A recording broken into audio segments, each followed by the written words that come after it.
Hello बच्चों, क्या हाल चाल, कैसे हैं आप लोग? अच्छे हैं तो अच्छे रहिए, स्वस्थ रहिए, पढ़ते रहिए। तो आज आप लोग का टॉपिक है BSPSCL।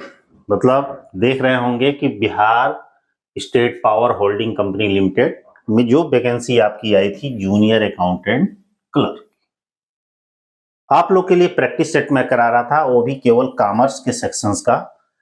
तो ये आज का प्रैक्टिस सेट नंबर है 9। कौन सा प्रैक्टिस सेट है? 9। ठीक है, तो जल्दी से लाइक का बटन दबा दीजिए। और टोटल आपको 10 प्रैक्टिस सेट देंगे, एक और बचा हुआ है और वो कोशिश करेंगे कि वो पूरा पूरा न्यूमेरिकल का पार्ट हो। काफी लंबा वो वीडियो जाएगा और मेहनत करते रहिए, एग्जाम जल्द ही होगा आप लोग का, ठीक ना? क्योंकि प्रैक्टिस या मेहनत एग्जाम के लिए तैयारी पहले से किए रहेंगे तो बेहतर रहेगा, क्योंकि वहां सिलेक्शन के चांसेस ज्यादा रहते हैं। अधिक से अधिक बुकों को पढ़िए। एक चीज और बता दें आप लोग को कि जो हमसे ज्वाइन करना चाहते हैं तो हमारा इस वीडियो के डिस्क्रिप्शन बॉक्स में लिंक दिया गया है व्हाट्सएप चैनल का, तो व्हाट्सएप चैनल भी ज्वाइन कर सकते हैं। कोई नोटिफिकेशन होगा, कोई वीडियो अपलोड होगा, इसकी जानकारी आप लोग को मिल जाएगी। दूसरी चीजें कि BSPCL के लिए, जूनियर अकाउंटेंट क्लर्क के लिए कोई मेरा कोर्स चल नहीं रहा है, लेकिन आप लोग को डिमांड के अकॉर्डिंग मैंने मॉक टेस्ट लाया है और पीछे की वीडियो में मैंने बताया था, पीछे के लेक्चर्स में वो मॉक टेस्ट मैं प्रोवाइड कर रहा हूं आपको। कुल मिला के 30 मॉक टेस्ट। कितना मॉक टेस्ट? 30 मॉक टेस्ट मैं प्रोवाइड करूंगा, और वो भी केवल कॉमर्स का सेक्शन, बाकी नहीं। कॉमर्स का सेक्शन और भी हिंदी माध्यम, और यह बहुत ही मिनिमम कॉस्ट में है, 149 में। एप्लीकेशन मेरा डाउनलोड कर लीजिएगा। डाउनलोड करने के बाद से आप को करना क्या रहेगा कि यह जो 30 मॉक टेस्ट है, एक मॉक टेस्ट में आपके 50 क्वेश्चंस होंगे। फिलहाल अभी 30 नहीं है, अभी 29 है। एक मॉक टेस्ट बचा हुआ है, कुछ सिलेक्टेड क्वेश्चन कर रहे हैं अभी, तो अभी थोड़ा समय लगेगा, तो एक बाद में भी प्रोवाइड कर देंगे। तो कुल 30 मॉक टेस्ट आपका रहेगा। ये 30 मॉक टेस्ट जो रहेगा पूरे सिलेबस से रहेगा, वो भी सिलेबस आपका कौन सा रहेगा? केवल कॉमर्स का।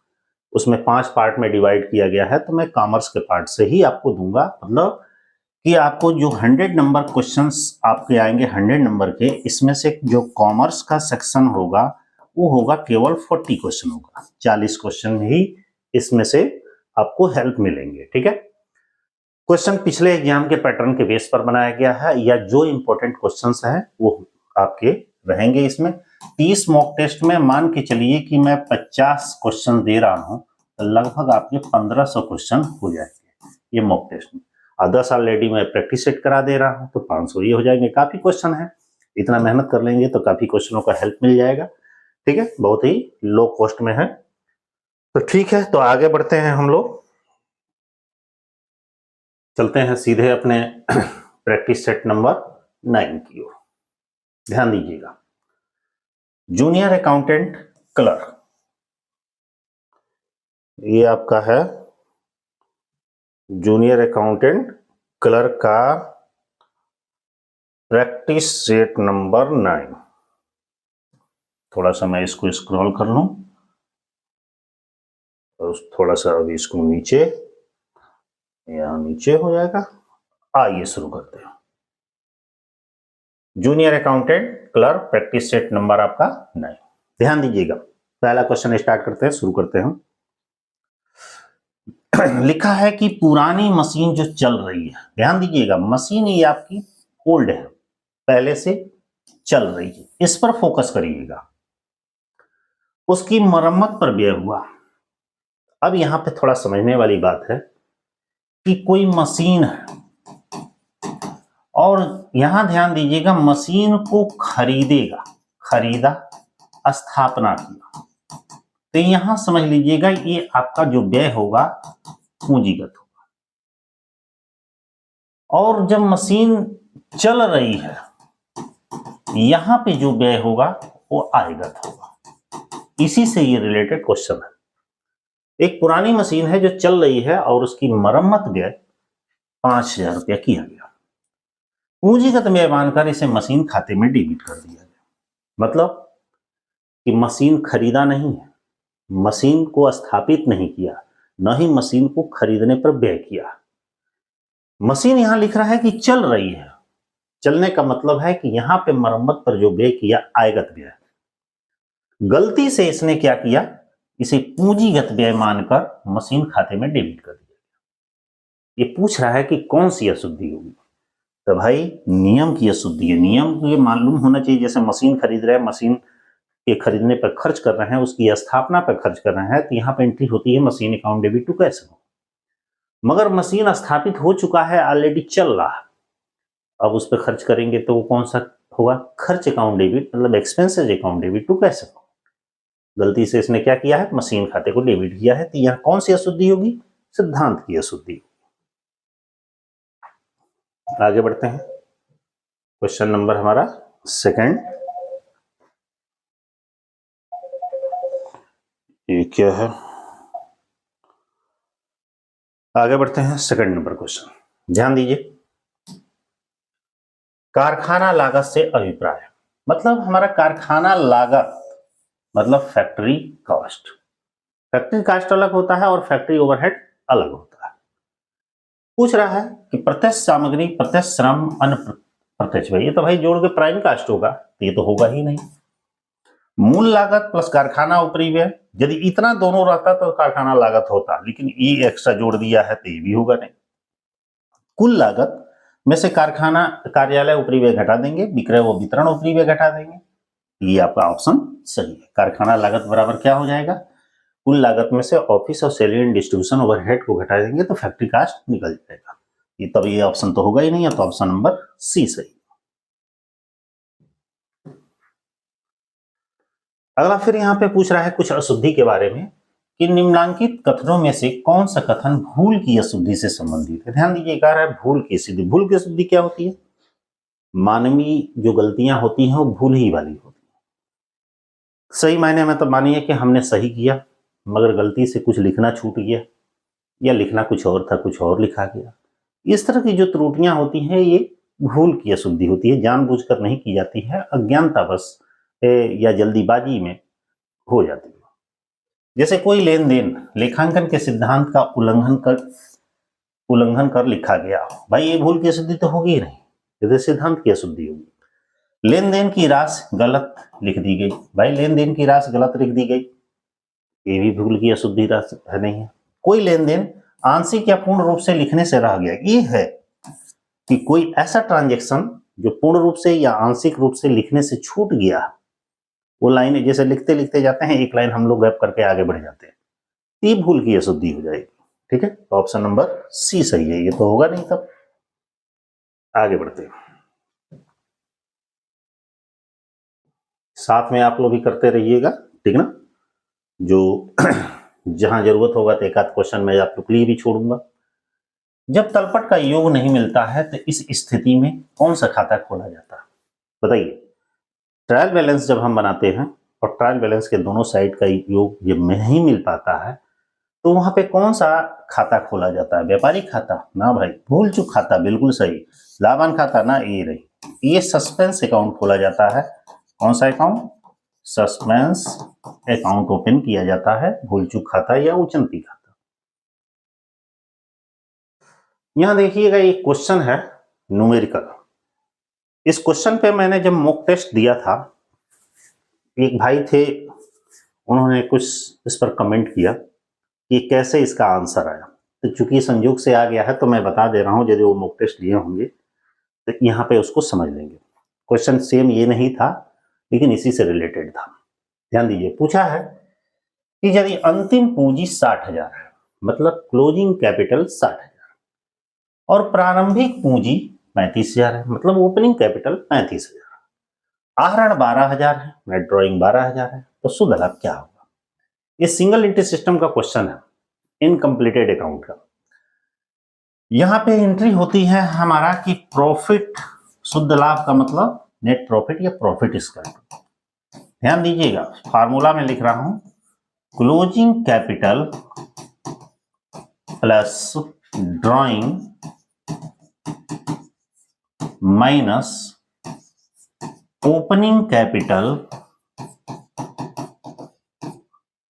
Minus additional capital, additional capital.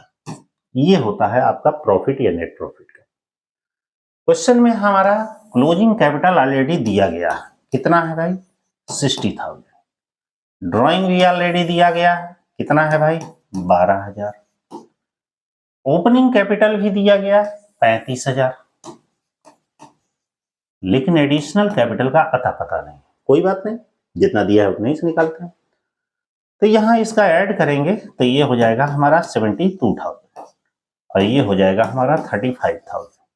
जब इसमें से घटाएंगे 12 में से 5 गया 7, यहां बचेगा 6 में से 3 गया 3, 37,000 रुपये आएगा आपका प्रॉफिट। ये फार्मूला है, नोट कर लीजिएगा। देखिए ऑप्शन नंबर ए सही। अगला क्वेश्चन, इकहरा अभिलेख विधि का उपयोग किया जाता है। मतलब इकहरा लेखा पद्धति का या इकहरा लेखा विधि का प्रयोग किया जाता है। कहाँ किया जाता है? बड़े व्यापारी गृह में, सरकारी संस्था में, छोटी व्यापारी में, इनमें से कोई। ये क्वेश्चन का आंसर आप बताइएगा। पीछे वाले क्वेश्चनों में मैंने बताया ये होगा नहीं और बड़े व्यापारी गृह होगा। आपके पास ये दो ऑप्शंस हैं, इनमें से कोई एक सही होगा। वो कौन सा सही होगा आप कमेंट बॉक्स में कमेंट करके बताइएगा। न मिले, न जानकारी हो तो बुक में उसे जरूर स्टडी करिएगा, ठीक ना, क्योंकि आपके सिलेबस में सिंगल एंट्री सिस्टम है। आगे बढ़ते हैं। नाम मात्र पूंजी है। नाम मात्र की पूंजी का मतलब होता है नॉमिनल कैपिटल। नाम मात्र की पूंजी को हम अधिकृत कैपिटल भी बोलते हैं, अधिकृत पूंजी भी बोलते हैं, नामित पूंजी भी बोलते हैं। इसके अलावा रजिस्टर्ड पूंजी भी बोलते हैं, पंजीकृत पूंजी भी बोलते हैं, अंग्रेजी में एथोराइज कैपिटल भी बोलते हैं। अब पूछ रहा है कि नाम मात्र की पूंजी क्या है, माने एथोराइज कैपिटल क्या है। अधिकृत पूंजी का वह भाग जो किसी कंपनी के द्वारा निर्मित किया जाता है। बिल्कुल नहीं, वैसे पहले बता दें क्या होता है।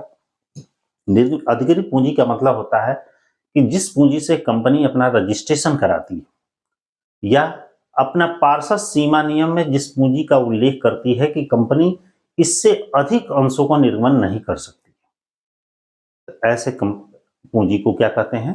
अधिकृत पूंजी, या जिसका उल्लेख पार्षद सीमा नियम में रहता है। तो ये तो होगा नहीं। पूंजी का वह भाग जो भावी अंशधारियों के द्वारा आवेदित की गई है ना भाई, ये भी नहीं होगा। अंश पूंजी की अधिकतम राशि जिसे कंपनी निर्गमित करने के लिए अधिकृत की है, इसी को हम बोलते हैं अधिकृत पूंजी या नामित पूंजी। नीचे वाला तो होगा ही नहीं। अगला क्वेश्चन देखते हैं क्या है। देखिए नेक्स्ट क्वेश्चन कह रहा है कि जब अंश जब्त होते हैं तब पूंजी खाते नामे किया जाता है। मतलब जब शेयर को फॉरफिटेड किया जाता है, नामे मतलब डेबिट किया जाता है। जब शेयरों को जब्त किया जाता है, हरण किया जाता है, फॉरफिटेड किया जाता है, तो पूंजी खाते को डेबिट किया जाता है। किससे? जब्त राशि से, अंशों पर याचित राशि से, अंशों की चुकता राशि से, अंशों के नाम मात्र मूल्य से। भाई याचित राशि से किया जाता है। कौन से? कॉल्स अकाउंट से, कॉल्स अमाउंट से किया जाता है। मतलब उसका एंट्री होता है share capital account debit to share calls to share forfeiture. तो कह रहा है पूंजी खाते के किससे डेबिट किया जाएगा? याचित राशि से या मांगी गई राशि से। आगे बढ़ते हैं। आराम आराम से क्वेश्चन करिए, कोई जल्दीबाजी नहीं है। अंशों का आवंटन किया जा सकता है। बताइए अंशों का भाई आवंटन कब किया जाता है? यह अंशधारियों द्वारा अनुमोदित किया जाता है तब, सेबी के निकासी प्राप्त कर ली गई हो तब, न्यूनतम अंशदान प्राप्त कर लिया गया हो तब, संचालकों ने योग्यता अंश ले लिए हो तब। बताइए अंशों का आवंटन कब किया जाता है? शॉर्टकट में मैं बता दूं, ये होगा नहीं, ये होगा नहीं। इन दोनों में से आंसर आपको बताना है कमेंट बॉक्स में कि कौन सा सही होगा। क्वेश्चन जानते हो तो बताइएगा, न जानते हो तो बुक में जरूर ढूंढिएगा। इन्हीं दोनों में से कोई एक किया जाएगा, ठीक है? कोई दिक्कत? चलिए आगे बढ़ते हैं। ये तो बहुत सिंपल क्वेश्चन है। किसी कंपनी का गठन किस अधिनियम के अंतर्गत किया जाता है?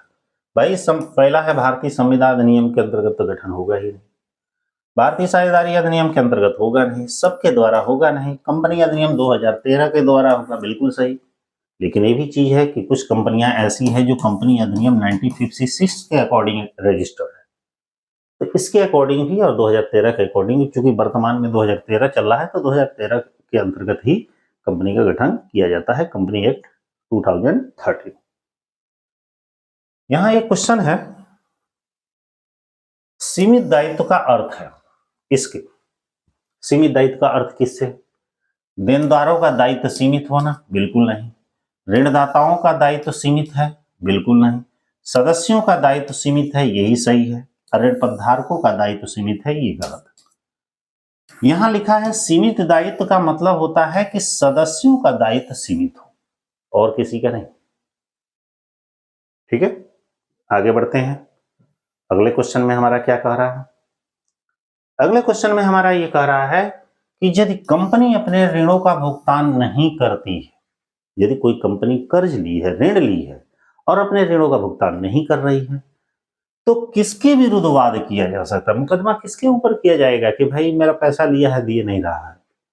निदेशक के ऊपर किया ही नहीं जाएगा, सदस्य के ऊपर किया नहीं जाएगा, अंशधारियों के ऊपर भी नहीं किया जाएगा, कंपनी के ऊपर किया जाएगा। क्यों? पैसा तो लिया है कंपनी, ये तो भाई उसमें काम करने वाले लोग हैं। अगला, व्यापार के स्वामी ने व्यापार से माल लिया, इसे दिखाते। ध्यान दीजिएगा, व्यापार का मालिक मतलब बिजनेस का प्रोप्राइटर या ओनर, व्यापार से माल लिया, बिजनेस से अपना क्या लिया? ड्राइंग माल लिया। मालिक जब बिजनेस से ड्राइंग माल ले रहा है तो उसको बोला जाता है ड्राइंग, बोला जाता है। अब पूछ रहा है इसे कहां दिखाते हैं भाई? क्रय में से घटाकर, विक्रय में से घटाकर, लाभ में से घटाकर, इनमें से कोई। देखते होंगे इस तरह का जब क्वेश्चन होता होगा, हम ट्रेडिंग अकाउंट जब बनाते हैं तो इधर डेबिट में देखते होंगे कि परचेज लिखते हैं, परचेज लिखते हैं ना, परचेज में से हम क्रय वापसी मतलब परचेज रिटर्न में घटाते हैं। लेकिन कभी कभी जब माल मालिक प्रोप्राइटर ने लिया है तो उसमें से हम उसको पर्सनल यूज या ड्राइंग भी घटाते हैं। यहां तक कि कभी कभी वो दान में भी माल दिया रहता है अपने व्यवसाय में से, जो या कहीं डोनेशन दिया रहता है, चैरिटी दिया रहता है, तो उसे भी घटाते हैं, तो इसे क्रय में से घटाया जाएगा। तो पहला ऑप्शन क्या होगा? ई होगा इसका। देखिएगा एक न्यूमेरिकल है, ध्यान से देखिएगा। एक पुरानी मशीन 10,000 रुपए में क्रय की गई, एक पुरानी मशीन खरीदा, इसे लाने में 1,500 रुपया व्यय हुआ। कह रहा है कि मशीन को परचेज किया, मशीन परचेज किया कितने में भाई? 10,000 में, और इस पर कुछ एक्सपेंसेस भी किया लाने में। कितना खर्च किया? 1,500 खर्च किया, और 1,200 रुपया इसकी स्थापना में भी हुआ। इस पर इस्टेब्लिशमेंट चार्ज कितना हुआ भाई? 1,200। टोटल मशीन की वैल्यू आ गई 12,700। कह रहा है मशीन खाता में नाम की जाने वाली राशि क्या होगी? क्योंकि मशीन खरीदा है, उस पर खर्च किया है, उसको स्थापित किया है, तो एंट्री तो आपकी बनेगी यही, machine account debit to cash account. अब कह रहा है मशीन अकाउंट कितने से डेबिट किया जाएगा? जितना जोड़े हैं उतना ही से किया जाएगा, 12,700। ठीक है। 15 नंबर क्वेश्चन में कह रहा है कि एक सार्वजनिक सीमित कंपनी में सदस्यों की अधिकतम संख्या है। देखिएगा, कंपनियां दो प्रकार है, तो कई प्रकार की, लेकिन सामान्यतः दो प्रकार की कंपनियों को माना गया है। एक आपकी पब्लिक कंपनी और दूसरा है हमारा प्राइवेट कंपनी। ये पिछले साल क्वेश्चन इससे रिलेटेड आया था, ध्यान दीजिएगा। पब्लिक कंपनी में मिनिमम 7 और मैक्सिमम अनलिमिटेड मेंबर्स होते हैं। लेकिन वहीं एक प्राइवेट कंपनी में मिनिमम 2 और मैक्सिमम 200 मेंबर्स होते हैं, ये ध्यान रखिएगा। तो यहाँ पे सार्वजनिक कंपनी का आ रहा है, एक पब्लिक सीमित कंपनी, और वो भी अधिकतम पूछ रहा है तो असीमित सदस्य होते हैं।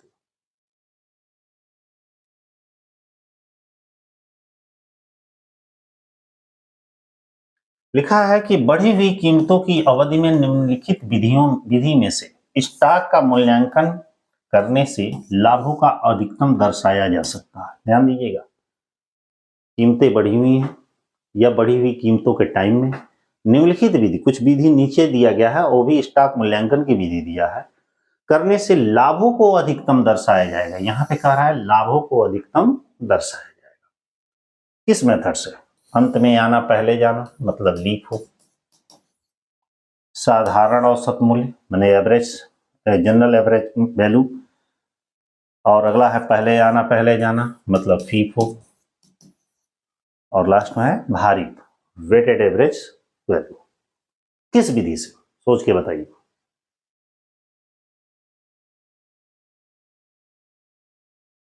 फीफो मेथड से, ठीक ना, ऑप्शन नंबर सी। यहां देखिएगा, ये लिखा है कि निम्नलिखित में से सामग्री नियंत्रण की कौन सी विधि, मटेरियल कंट्रोल की कौन सी विधि विनियोग और लागत पर नियंत्रण रखने के लिए विशेष रूप से श्रेष्ठ कर नियोजित की गई। मतलब कह रहा है सामग्री नियंत्रण की कौन सी ऐसी विधि है जो लागत पर कंट्रोल करने के लिए विशेष रूप से बनाई गई है। कहने का मतलब है एबीसी विश्लेषण, बैड विश्लेषण, डी नहीं है जी, केवल एबीसी है। गोल्फ विश्लेषण, असेट विश्लेषण, तो एबीसी विश्लेषण है ऑप्शन नंबर ए। क्योंकि इसमें एबीसी 3 कैटेगरियां हो, एक बहुत हाई लेवल की वस्तुएं उसमें रखी जाती है, क्वांटिटी कम रहता है, फिर मीडियम लेवल की जिसमें क्वांटिटी थोड़ा सा ज्यादा रहता है, एक लो लेवल की जिसमें प्राइस कम रहते हैं, लो और क्वांटिटी ज्यादा रहता है। अगला क्वेश्चन, मूल्यों में वृद्धि की अवधि में निम्नलिखित स्कंद मूल्यांकन पद्धतियों में से कौन सी पद्धति बेचे गए माल की उच्चतम लागत को प्रकट करती है। एक पीछे ऐसे ही क्वेश्चन था, बस उसमें लाभ को प्रदर्शित करती है, और इसमें कह रहा है उच्चतर लागत को प्रदर्शित करती है। अभी 1-2 क्वेश्चन पहले ही था। ये भी रहतिया मूल्यांकन का है कि मूल्यों की वृद्धि की दशा में स्टॉक मूल्यांकन की वो कौन सी पद्धति है जो बेचे गए माल की उच्चतर लागत को प्रकट करती है।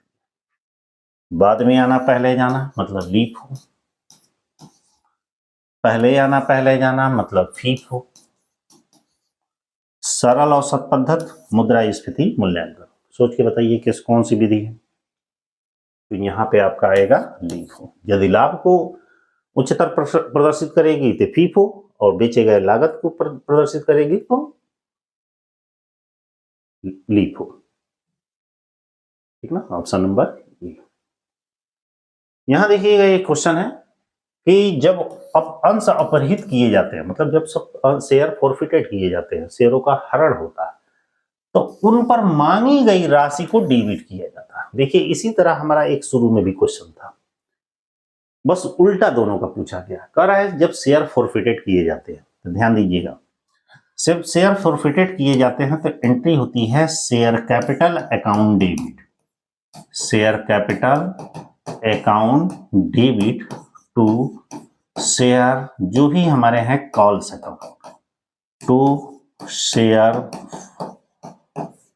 फॉरफीचर अकाउंट, ये एंट्री की जाती। तो कह रहा है कि उन पर मांगी गई राशि को डेबिट किया जाता है। मतलब कह रहा है कि यह डेबिट जो किया गया ये मांगी गई राशि से, तो डेबिट किससे किया जाएगा? शेयर कैपिटल से। कह दिया है अपहृत खाता, संचय पूंजी खाता, सामान्य संचय पूंजी खाता, ये है ऑप्शन नंबर डी।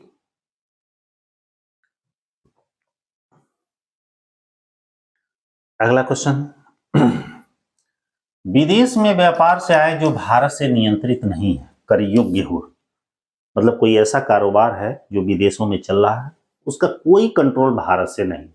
पूछ रहा है कि वह बिजनेस से इनकम कहाँ कर योग्य होगा। भाई केवल निवासी में कर योग्य होगा, जो पूर्णतः विदेश में कमाया, विदेश में प्राप्त किया, केवल निवासी में।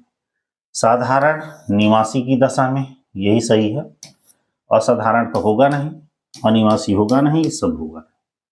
Option number A. अगला,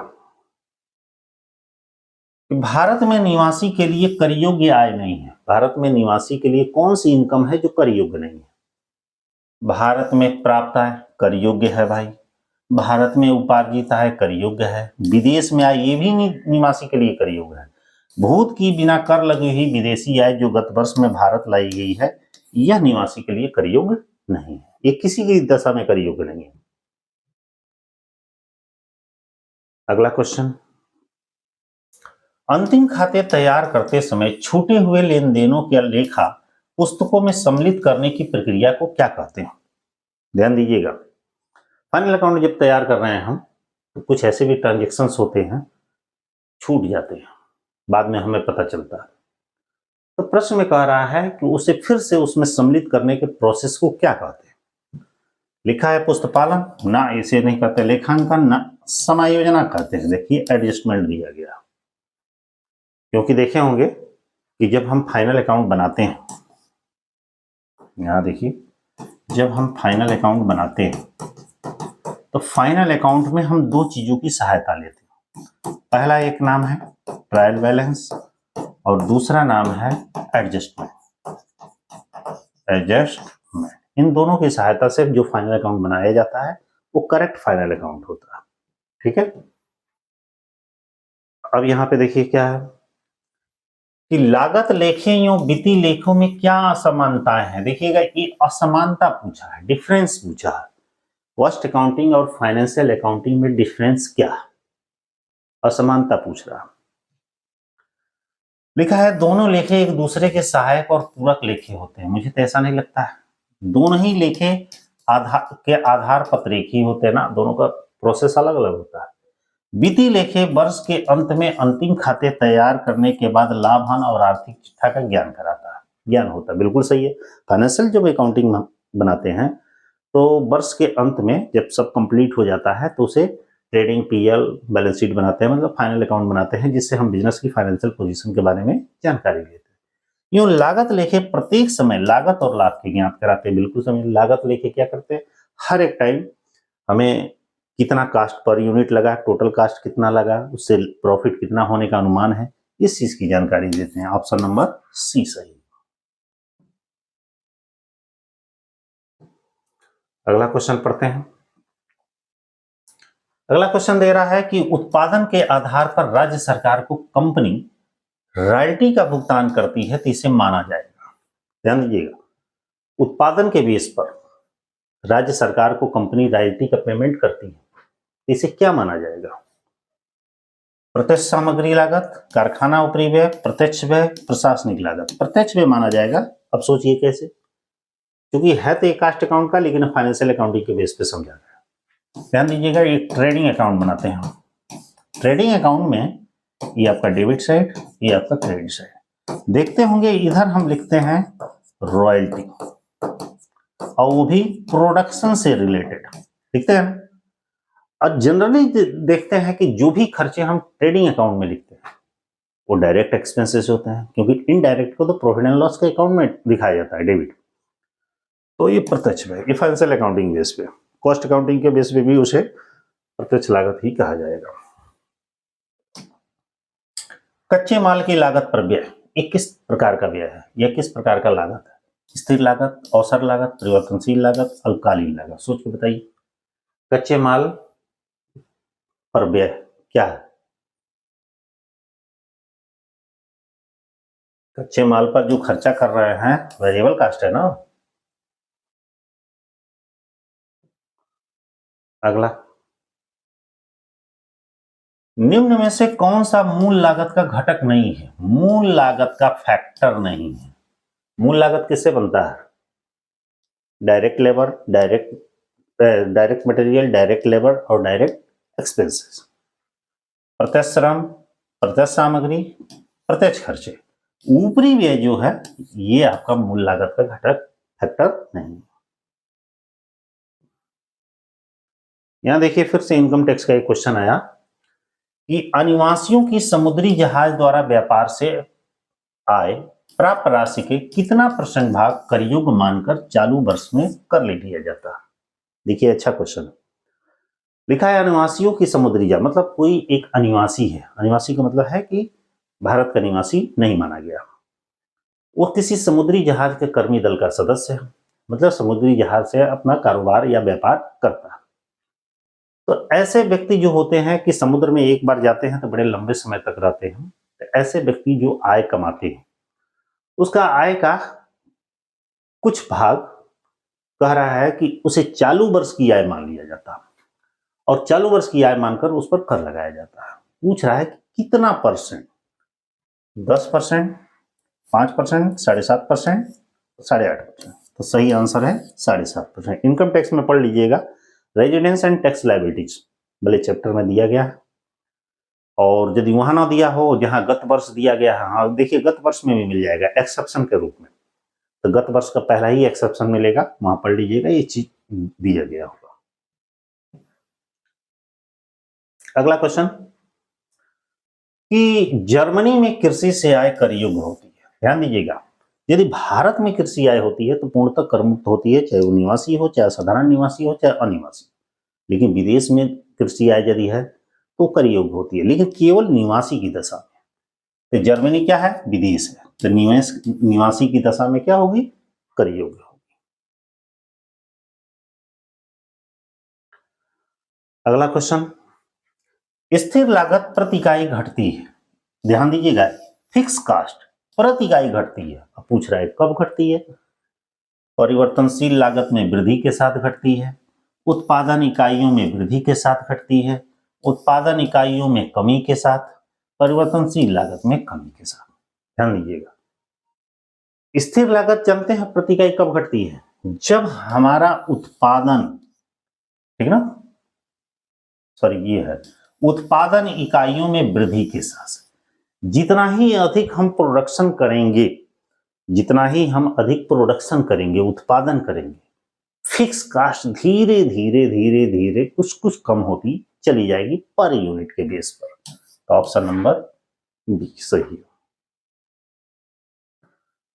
अगला क्वेश्चन है, लागत लेखे और वित्तीय लेखों में क्या समानता है। देखिए इस टाइप का एक क्वेश्चन था, फर्क बस दोनों में क्या है, इस उसमें असमानता पूछा था, इसमें समानता पूछा। मानो कह रहा है क्या कॉस्ट अकाउंटिंग और फाइनेंशियल अकाउंटिंग में इक्वल है।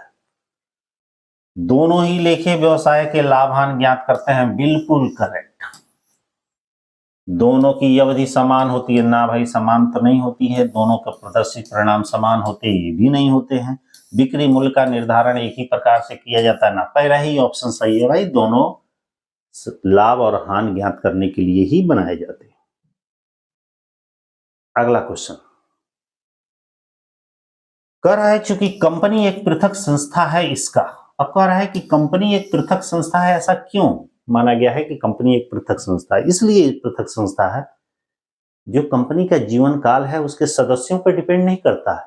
सदस्य तो आते हैं जाते हैं, कौन आया कौन गया, कौन रिटायर हुआ, किसको भर्ती किया गया, उस पर कंपनी का कोई प्रभाव नहीं पड़ता है, इसलिए इसे पृथक संस्था मानी गई है।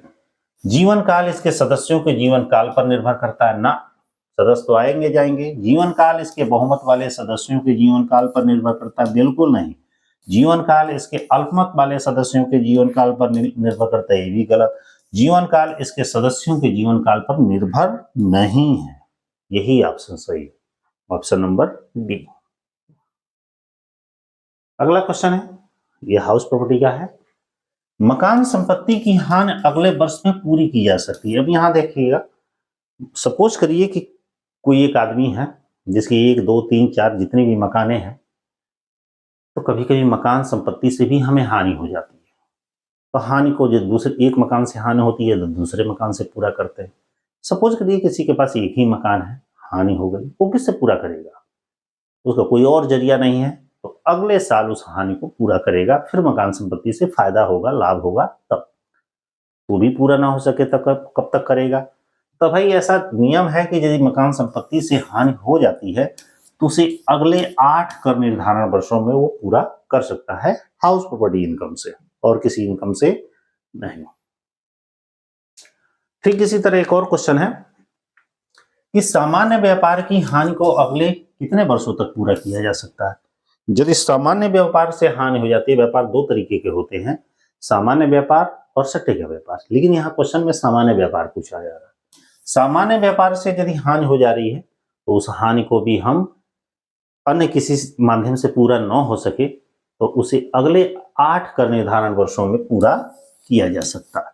थोड़े देर के लिए मान के चलिए सामान्य व्यापार नहीं रहता, सट्टे का व्यापार रहता, तो सट्टे के व्यापार की हानि की पूर्ति केवल 4 साल के लिए की जा सकती है। ठीक है, अगला क्वेश्चन,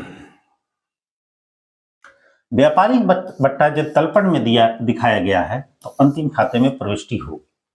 मतलब कह रहा है कि जो हमारा ट्रेड डिस्काउंट है, व्यापारिक बट्टा तलपट में दिखाया गया है, तो इसे अंतिम खाते में कहां प्रदर्शित करेंगे। ध्यान दीजिएगा, ट्रेड डिस्काउंट के बारे में बात कर रहा है, न कि केवल डिस्काउंट के बारे में, क्योंकि जनरली जो आप जो जानते होंगे वो कैश डिस्काउंट होता है। देखे होंगे तलपट में यदि फाइनल अकाउंट बनाते हैं, ट्रायल बैलेंस में डिस्काउंट दिया रहता है, तो जनरली उसे लाभांश खाते के डेबिट में दिखाते हैं। ठीक है, क्वेश्चन में कह रहा है व्यापारिक बट्टा दिया हो, तो यदि व्यापारिक बट्टा दिया रहेगा तो उसे हम क्रय या विक्रय में से घटाएंगे। अब प्रश्न उठता है कि किस में से घटाएंगे भाई, आप लोग बताइए किस में से घटाएंगे। जो माल हम बेचे हैं, ठीक है ना, उसमें से हम उसको घटा देंगे। वैसे आप लोग का दिमाग चल रहा होगा लाभांश खाते के डेबिट में, तो बिल्कुल सही है, केवल डिस्काउंट लिखा हो, डिस्काउंट अलाउड, डिस्काउंट रिसीव, उसे लाभांश खाते के डेबिट में दिखाएंगे। लेकिन ट्रेड डिस्काउंट दिया गया है, उसे ट्रेडिंग अकाउंट में से सेल में से घटाकर दिखाया जाएगा। अगला क्वेश्चन है हमारा, विक्रय ज्ञात किया जाता है। भाई सेल कैसे ज्ञात किया जाता है, एक फार्मूला आप लोगों को बताए थे, gross profit plus cost of goods sold. चाहे इसको आगे कर दीजिए चाहे उसको आगे कर दीजिए, इक्वल टू होता है सेल। देखिए, विक्रय की लागत प्लस सकल लाभ, इन दोनों को मिलाकर हमारा बनता है विक्रय, अर्थात नेट सेल या टोटल सेल। फिर एक इनकम टैक्स का क्वेश्चन है कि अमेरिका में कमाई गई वहीं पर प्राप्त की गई आय किसके लिए भारत में कर योग्य है। कह रहा है कि इनकम अमेरिका में कमाया, अमेरिका में प्राप्त किया, भारत में यह किसके लिए कर योग्य। भाई विदेश में कमाया, विदेश में प्राप्त किया, तो केवल ये निवासी के लिए क्या होगी, कर योग्य होगी। ठीक है, दिया निवासी या साधारण निवासी, पहला ऑप्शन सही है।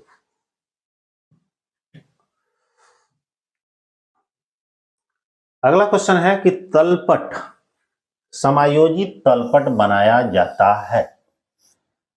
समायोजित तलपट कब बनाया जाता है भाई, प्रारंभिक प्रविष्टि के बाद, अंतिम प्रविष्टियों के बाद, समायोजित प्रविधियों के पूर्व, समायोजित प्रविधियों के बाद। समायोजित तलपट तब बनाया जाता है जब एडजस्टमेंट कर लेते हैं, तो समायोजन प्रविष्टियों के बाद बनाया जाता है, ऑप्शन नंबर डी। अगला, जिस वर्ष आय कमाई जाती है वो वर्ष होता है। भाई आप तो जानते ही होंगे कि जिस इनकम टैक्स में है कि जिस साल हम इनकम को अर्न करते हैं उसे गत वर्ष, जिस वर्ष में उस इनकम पर टैक्स देते हैं तो उसे कर निर्धारण वर्ष। यहां पे ये गत वर्ष कहलाएगी। अगला क्वेश्चन दिया गया है 39 कि जब कोई व्यवसाय या पैसे के बंद होने पर आय का कर का भुगतान करना होता है। सपोज करिए कह रहा है अचानक किसी गत वर्ष में व्यापार पेशा बंद हो रहा, तो बंद होने पर वह व्यापार पेशा किस वर्ष टैक्स देगा, उसके लिए कर निर्धारण वर्ष का इंतजार नहीं करना पड़ता है, उसे गत वर्ष में ही टैक्स देना पड़ता है। तो ऑप्शन होगा गत वर्ष में, क्योंकि एक्सेप्शन पड़े होंगे गत वर्ष का कि यदि कोई भारत छोड़ के भाग रहा है या अपनी संपत्ति या आय का ट्रांसफर किसी और को कर दिया है, या मान लीजिए कि उसका कारोबार उस वर्ष में बंद हो गया है, तो जितना कमाया उस वर्ष का टैक्स उसी साल देना होगा, उसको अगले साल का इंतजार नहीं करना पड़ता। एक बहुत ही इंटरेस्टिंग क्वेश्चन है, अक्सर ये क्वेश्चन आता है, ध्यान दीजिएगा। लिखा है कि लागत मूल्य 20% लाभ अर्जन की दर, लागत मूल्य पर 20% लाभ अर्जन की दर पूछ रहा है कि विक्रय मूल्य के किस प्रतिशत के ये बराबर होगी। कह रहा है कि जो लाभ हमारा लागत मूल्य का 20% है तो वो विक्रय मूल्य का कितना परसेंट होगा। तो भाई इस तरह के जब क्वेश्चन हो तो आप एक फार्मूला याद रख लीजिएगा, ये है सेल और ये है हमारा कॉस्ट। कुछ नहीं करना है, ना निकालना है, थोड़ा सा ट्रिक है, समझ लीजिएगा। सेल का जो 16.2/3% होता है वो लागत का 20% होता है। जो इसका 20% होगा, ठीक है ना, वो सेल का 25% होगा। जो इसका 25% होगा वो उसका 33(1/3% होगा। जो इसका 33(1/3% होगा वो इसका 50% होगा। और जो इसका 50% होगा वो अगले का 100% होगा। यहां पे क्वेश्चन में कह रहा है कि लाभ लागत मूल्य का 20% है, लागत का 20% है। पूछ रहा है वो विक्रय मूल्य का कितना परसेंट है, तो 16(2/3% है। ऑप्शन नंबर क्या होगा, पहला, ठीक है ना। 2/3 का मतलब 16.67। इसी तरह कोई भी परसेंट चाहे इधर से पूछे चाहे उधर से पूछे, बस इतना याद रखिएगा। अगला क्वेश्चन, तलपट में तलपट में प्रदर्शित मद व्यापार खाते के डेबिट में लिखी जाती है। भाई देखिएगा, नीचे कुछ नाम दिए गए हैं, पूछ रहा है कि कौन सी मद है जो तलपट में प्रदर्शित किया गया है उसे ट्रेडिंग अकाउंट के डेबिट में दिखाते हैं। आदत मजदूरी, ये तो भाई लायबिलिटी में जाएगा। मजदूरी और वेतन, यह जाएगा आपका ट्रेडिंग के डेबिट में। वेतन और मजदूरी है, ये पीएल के डेबिट में जाएगा। ये तो है नहीं है, तो ऑप्शन नंबर हमारा क्या होगा, पी होगा। अगला क्वेश्चन, यहाँ 42 नंबर क्वेश्चन में कह रहा है कि एक भारतीय नागरिक जो गत वर्ष में रोजगार हेतु विदेश जाता है, निवासी के लिए भारत में कम से कम उसे ठहरना होगा। देखते होंगे, हम लोग देखते हैं अपने आसपास पड़ोस में बहुत सारे लोग विदेश जाते हैं, कहते हैं विदेश कमाने गए हैं, और सही में जाते हैं कमाने के लिए और कमा के आते भी हैं। तो ऐसे लोग जो भारत के नागरिक हैं और विदेश जाते हैं रोजगार के उद्देश्य से कमाने के लिए, पूछा जा रहा है कि उन्हें निवासी, भारत का निवासी रहने के लिए कितना दिन कम से कम भारत में गत वर्ष में रहना होगा। भाई ऐसे लोग जो रोजगार के उद्देश्य से जाते हैं उसे गत वर्ष में यदि वो 182 दिन से अधिक यदि रह रहा है या कम से कम 182 दिन रह रहा है तभी भारत का निवासी माना जाएगा, इस नहीं तो एनआरआई माना जाता है। अगला,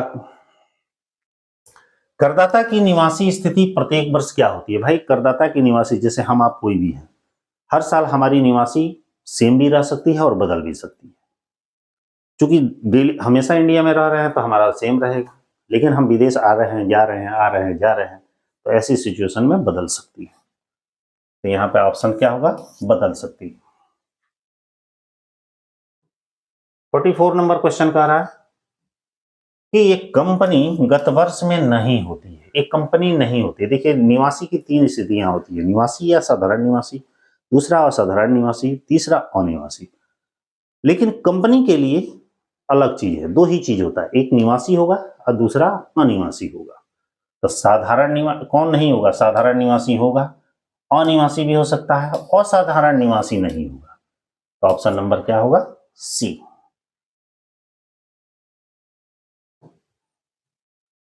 अगला क्वेश्चन, प्रत्यक्ष लागत होती है, बताइए प्रत्यक्ष लागत होती है। प्रत्यक्ष लागत क्या होता है, लागत उद्देश्य से संबंधित, लागत उद्देश्य की कुल आवंटित, लागत उद्देश्य की कुल लागत, उपयुक्त में से कोई नहीं। प्रत्यक्ष लागत किसे कहते हैं, सोच के बताइए जल्दी से।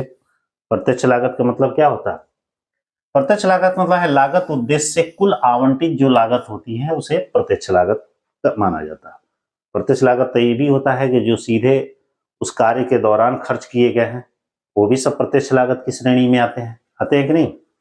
ठीक है, अगला क्वेश्चन है, लागत लेखांकन विधि जिसमें अस्थायी कारखाना उपरिव्ययों को रहतिये के रूप में जोड़ा जाता है वो क्या कहलाता है।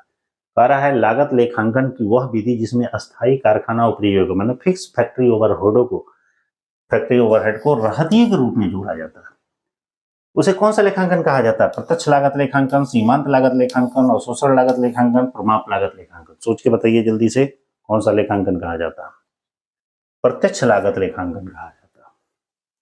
नेक्स्ट हमारा क्वेश्चन है, ध्यान से देखिए, ज्यादा अब नहीं है।